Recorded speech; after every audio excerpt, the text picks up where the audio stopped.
আবহাওয়ার খবরের দিকে নজর রাখবো।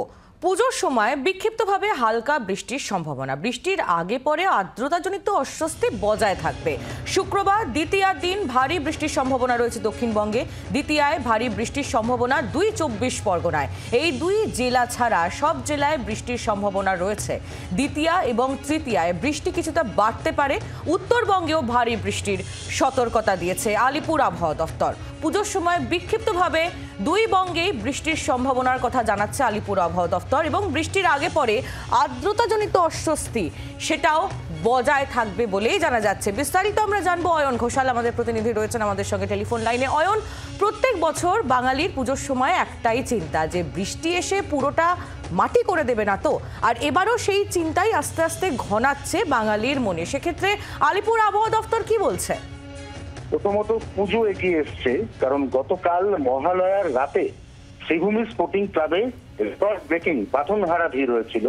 অতএব পুজো ঠিক কবে থেকে বাঙালি শুরু করতে চায় তার উপর নির্ভর করছে পুজোয় তারা কিরকম আবহাওয়া পাবে।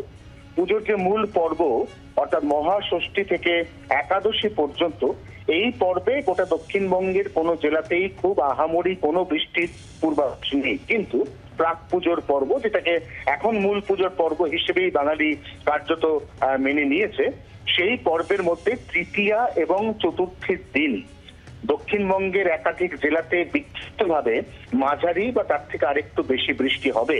এবং তার কারণ হচ্ছে ইতিমধ্যেই বঙ্গোপসাগরে একটি সিস্টেম তৈরি হয়েছে, যে সিস্টেমটি শুক্রবার অর্থাৎ আগামীকাল নিম্নচাপে পরিণত হতে চলেছে, যার সরাসরি অভিমুখ থাকতে চলেছে এই বাংলা ওড়িশা উপকূল এবং পরবর্তী সময় এই বাংলার ওপর দিয়ে পশ্চিমাঞ্চলের জেলা হয়ে সেটিও ঝাড়খণ্ড হয়ে ছত্তিশগড়ের দণ্ডকারণ্যে গিয়ে বিলীন হবে।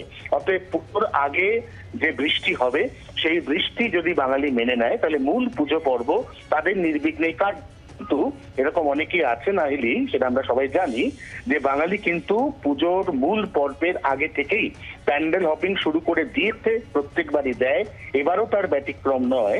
অর্থাৎ তৃতীয়া এবং চতুর্থীতে যারা ঠাকুর দেখতে যাবেন তাদের কিন্তু একটু বৃষ্টি মাথায় নিয়েই ঠাকুর দেখতে হবে। একেবারেই অয়ন, তুমি আমাদের সঙ্গে থাকো। অর্থাৎ যেমনটা জানা যাচ্ছে এখনো পর্যন্ত যে চতুর্থী পর্যন্ত যদি সাধারণ মানুষ তারা প্যান্ডেল হপিং করতে যান তাহলে নিজেদের নিত্য প্রয়োজনীয় জিনিসগুলোর মধ্যে ছাতা একেবারেই সঙ্গে রাখতে হবে। অয়নের কাছে আমি আবার একবার চলে যাব। অয়ন, দক্ষিণবঙ্গ এবং উত্তরবঙ্গ দুইয়ের ক্ষেত্রেই কি একই পূর্বাভাস রয়েছে যে বৃষ্টি পুজোর যে মূল দিনগুলো সেইগুলোতে সেরকম প্রভাব ফেলবে না?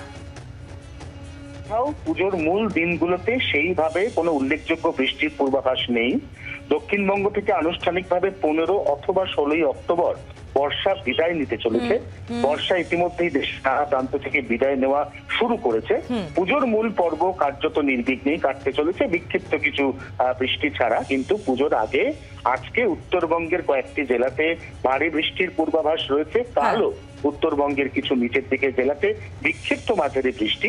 দক্ষিণবঙ্গের ক্ষেত্রে তৃতীয়া এবং চতুর্থের বৃষ্টি কাটিয়ে দিলে মূল পুজো পর্বে দুই বঙ্গের কোথাও তেমন উল্লেখযোগ্য কোনো বৃষ্টি থাকছে না। এটাই স্বস্তি সংবাদ আলিপুর হাওয়া অফিসের পক্ষ থেকে। নজর রাখো অয়ন, ধন্যবাদ।